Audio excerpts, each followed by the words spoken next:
तुम्ही हा शिक्षणाचा वसा मनापासून स्वीकारला आहे ना? हा कुठला प्रश्न आहे?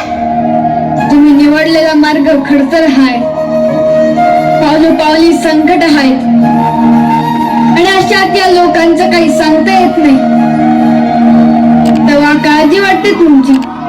मी हे समज करते कारण काळजी करणारी हेच हात माझ्या माग खंबीरपणे उभे आहेत हे ठाव आहे मला. तवा आशीर्वाद असू दे. वा वा वा. विद्येविना मती गेली, मतीविना नीती गेली, नीतीविना गती गेली, गतीविना वित्त गेले, वित्ताविना शूद्र खचले. इतके अनर्थ एका अविद्येने केले. आता येथून पुढं असा अनर्थ होऊ नये यासाठी स्त्रियांना विद्यवान करायचं हाय मला. आणि यासाठी माझी प्रेरणा ही तुम्ही आहात. थांबा.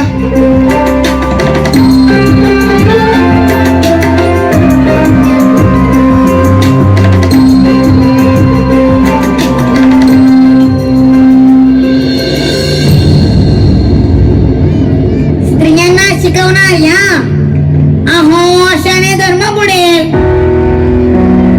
कलियुगाची सुरुवात म्हणतात ती ही अशी. ते काही नाही, स्त्री शिक्षणाची जगाला काही एक गरज नाही. डोक्यावर बसतील.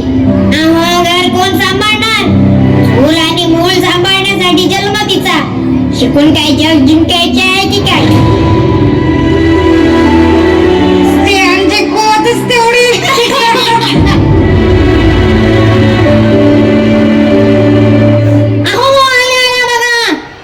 शिक्षणाच्या विडा उचलणाऱ्या खुद्द सावित्रीबाई आल्या. अहो थांबा सावित्रीबाई, आम्हाला बोलायचंय तुमच्याशी. बोला. तुमच्या बायको आणि मुलीला दाखला घेताय का शाळेत? थांबा असं म्हटले आम्ही. मुलींना शिकवणं थांबवून समाजाला उलट्या प्रवाहात पाहण्यापासून थांबवा असं म्हणायचंय मला.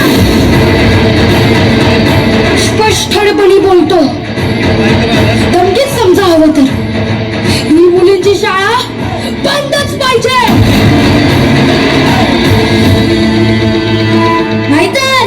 नाहीतर काय? मी कोणत्याही परिणामांना घाबरत नाही. काय करायचं ते करा. पण मी ही शिक्षण गंगा स्त्रियांपर्यंत पोहोचवणार. वा. आता स्त्रिया समाजात अडगळसारखी बाजूला राहणार नाही आणि प्रगती बी करेल.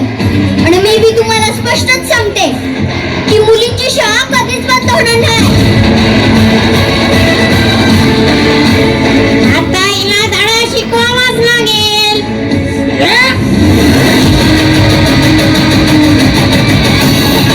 काय बी झालं तरी मी ही मुलींची शाळा बंद होऊ देणार नाही.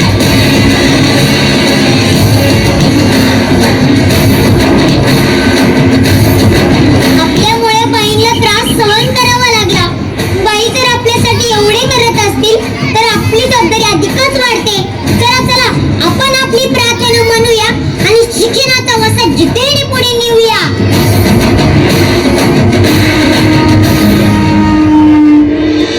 ज्ञान नाही, विद्या नाही, ते घेण्याची गोडी नाही. बुद्धी सोडी चालत नाही. तया समान म्हणावे का? तया समान म्हणावे का? तया समान म्हणावे का? तया समान म्हणावे का? शाबास मुलींनो, तुम्ही खऱ्या अर्थाने सावित्रीच्या लेखी. तुमच्या रूपात मला भविष्यातील शिक्षित घडवणारी स्त्री दिसते. शिक्षणाच्या वडीनं तुम्हाला इथं खेचून आणले. आता खूप शिका, लय मोठ्या बा. आणि माणसाशी का वागतात आपल्याशी? आणि शेणामातीचे गोळे कशासाठी? शेणामातीच्या याच गोळ्यांनी आपण शिक्षणाच्या भिंती लिंपू, भरभक्कम करू. त्यांनी फेकलेल्या मातीच्या गोळ्यातूनच आपण ज्ञानाची मूर्ती घडू, स्त्री शिक्षणाचा प्रसार करू आणि जगाला हेवा वाटे अशी साक्षर स्त्रियांची फौज उभी करू. पण त्या चौकातल्या माणसांनी तुम्ही शिकवू नये, शाळा बंद कराव्यात म्हणून तुमच्यावर दगड धोंडे मारले. याचा त्रास तुम्हाला सहन करावा लागलाच ना. अगं, शिक्षणाच्या प्रशस्त किरकोठ्याचा लागणारच. तेव्हा हा मार्ग सोपा नसेल बी, पण चांगल्या कामात सुरुवातीला अडथळे असतातच ग.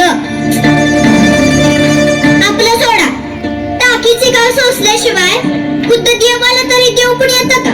नाही. मग आपली काय गत? तुमच्याकडं मी एकच गोष्ट मागन, ती द्याल मला? अगं हो म्हणण्याआधी ऐकाल तरी माझं. आज मला शेण, माती, दगड, धोंडे सहन करावे लागतात. उद्या तुमच्यावरही कदाचित शेण, माती, दगड, धोंडे पडतील.